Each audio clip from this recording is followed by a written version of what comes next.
ఎవరికి ఏం కావాలో అన్నీ సంప్రాప్తమవుతాయి.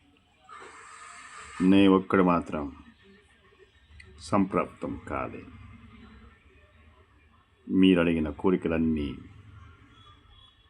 మెల్లమెల్లగా తీరిపోతాయి, నెరవేరుతాయి. నన్ను కోరుకునేవాడు మాత్రం ప్రపంచాన్ని అతీతంగా ఉంటాడు. నేను ఒక త్రాసులో ఉంటే ప్రపంచం ఒక త్రాసులో ఉంటుంది. ఏది కావాలనేది మీకే వదిలేస్తుంది. నన్ను పూజించమని, ధ్యానించమని, వ్రతాలు చేయమని నేను ఏ శాస్త్రంలో చెప్పలేదు. మానవుడు తన కోరికలను, కర్మలను అన్నీ సంపూర్ణంగా త్యజించి నన్ను చేరుకునేది ఇన్ని జన్మలో నేను వేచి ఉంటాను.